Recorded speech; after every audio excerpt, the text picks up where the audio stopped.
Почитувани гледачи, разговаравме со градоначалникот на општина Новаци, а сега ќе разговараме со председателот на Советот на општината. Градоначалникот и Советот на општината во суштина се двете најзначајни тела без кои што не може да функционира една општина. Во тој контекст председателот на Советот ја има и главната улога за тоа колку законито, легитимно функционира и какви одлуки носи овој орган, Совет на општина. Председател на Советот во овој мандат е доктор Славица Најдовска-Стојковска, инаку по професија невролог, вработена во клиничкиот центар во Битола. Функција која што ја извршува успешно долги години, но сега со оглед на партискиот ангажман треба да носи тежина со која што во суштина се креира функционирањето и се носат одлуки кои во голема мера го канализираат начинот на функционирање на општина Новаци.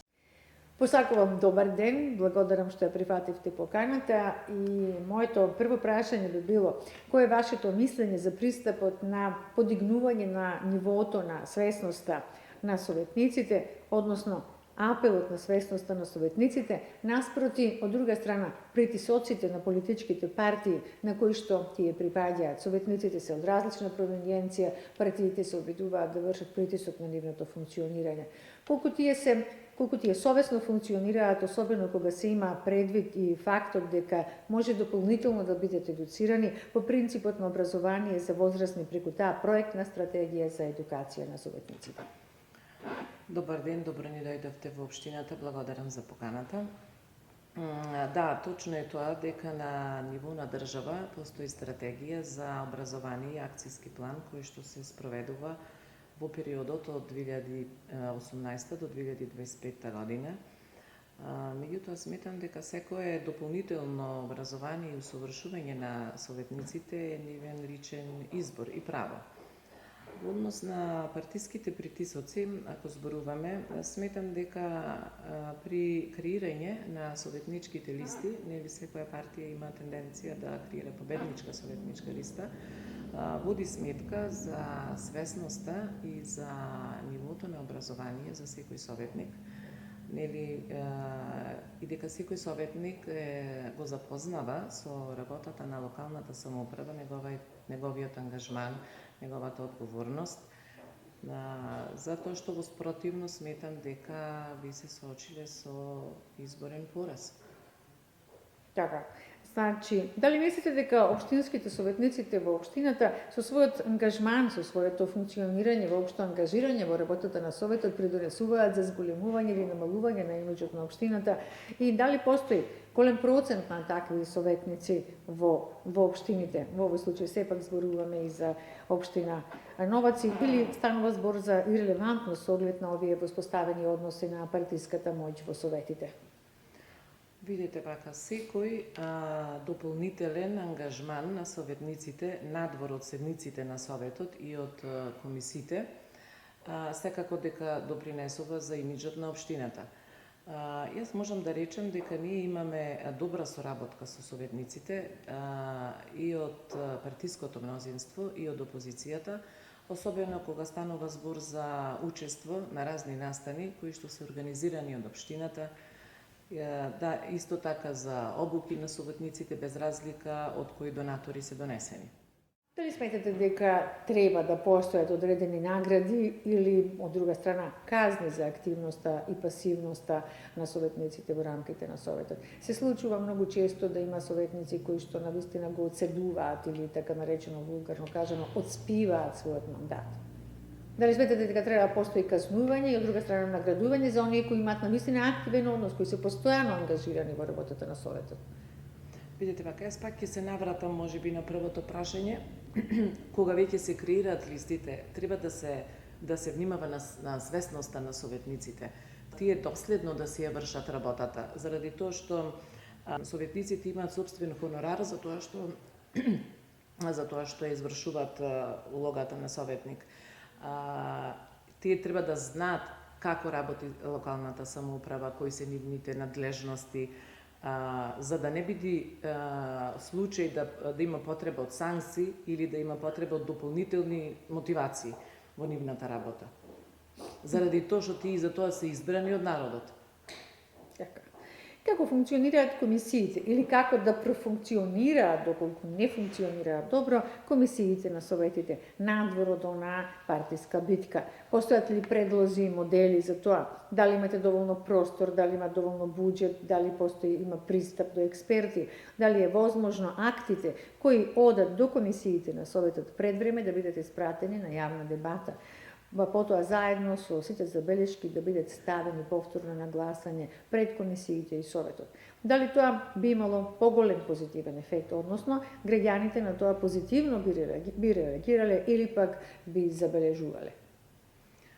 Вака, ние можеме да се пофалиме дека сме добро просторно организирани, имаме простори каде што можеме да одржуваме состаноци и за работата на советот и за работата на комисиите, а исто така и за јавни дебати, каде што можеме да го слушнеме на мислењето на населението, особено кога станува збор за прашање кога се од витално значење. Ние, например, имавме собир со населението за да го слушнеме размислувањето околу изградбата на регионалната депонија во Новаци.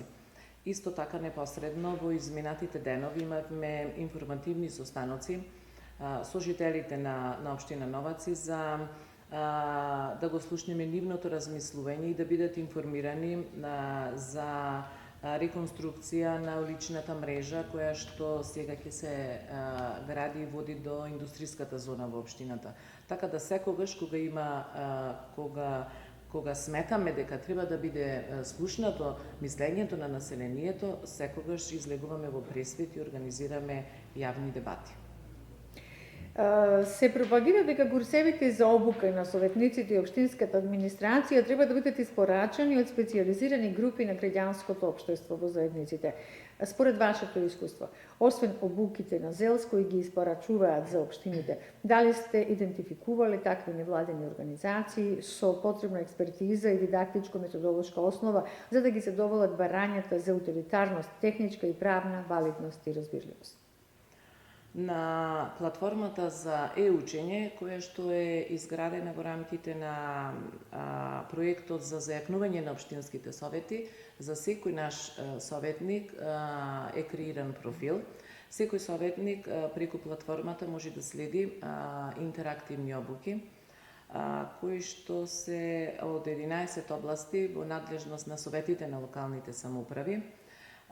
Исто така на платформата се прикачени закони, документи и работни материјали кои што ќе му олеснат работата на советникот при следењето на обуките. Постои можност за добивање на сертификат после целокупната обука. Исто така постои можност за вмрежување и виртуелно комуницирање на советниците со другите советници од другите локални општини, како и со обучувачите кои ја спроведуваат таа програма. Нашата општина аплицираше на повикот за програмата за развој на Обединетите нации за спроведување на втората фаза од проектот за јакнување на општинските совети, која што е финансирана од Швајцарска амбасада и Министерството за локална самоуправа, а се спроведува и е кофинансирана од Програмата за развој на Обединети нации и која што има за цел да го зајакне развојот на локалните самоуправи со зајакнување на општинските совети за подобра ефикасност во донесувањето на општинските одлуки заедно со активно учество на граѓаните. Така.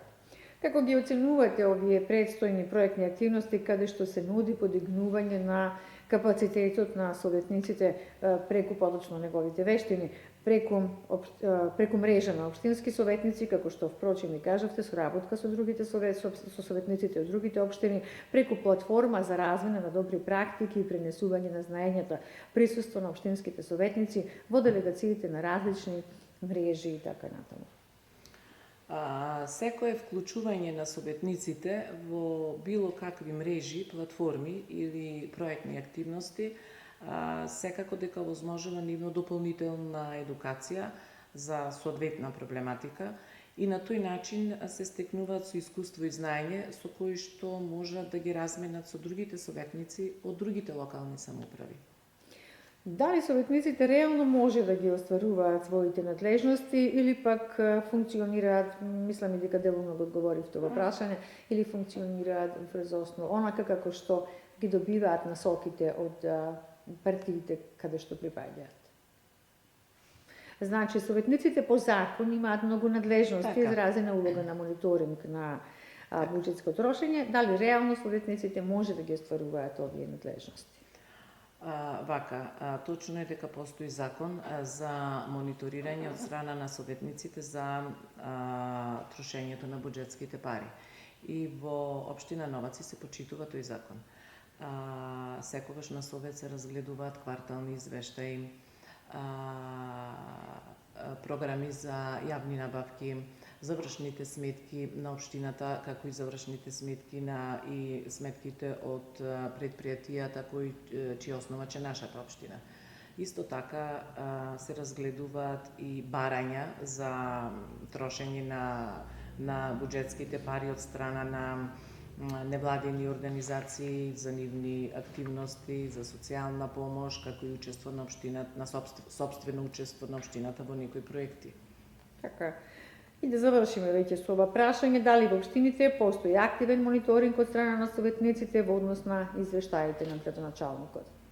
Секако дека постои активен мониторинг од страна на советниците и врз извештаите на градоначалникот, како и врз извештаите од предпријатијата чија основач е општината. Се разгледуваат извештаи, краткорочни, долгорочни програми, учеството при аплицирање за проекти, сите тие се донесуваат на совет и со одлука на совет се реализираат. Секако советниците донесуваат соодветни решенија. Така. Во тие рамки, освен на јавните предпријатија, се разгледуваат извештаите и во исто време на сите основни училишта, се она што е во ингеренција на локалната власт. Јас ви посакувам многу успех во работата на Советот на општината. Верувам дека сите советници функционираат во рамки на закон. Се надевам дека политичките партии нема да вршат толку голем притисок.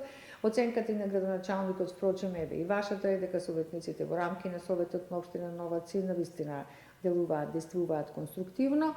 Инаку останува, како што ја спомнавте, и можноста за нивна дополнителна едукација во рамките на сите ресурси кои што ги нудите како општина, но исто така и државата и во рамки на ЗЕОС како заедница на локални самоуправи. Посакувам успешна работа и се најдобро. Почитувани гледачи, вам исто благодарам за вниманието.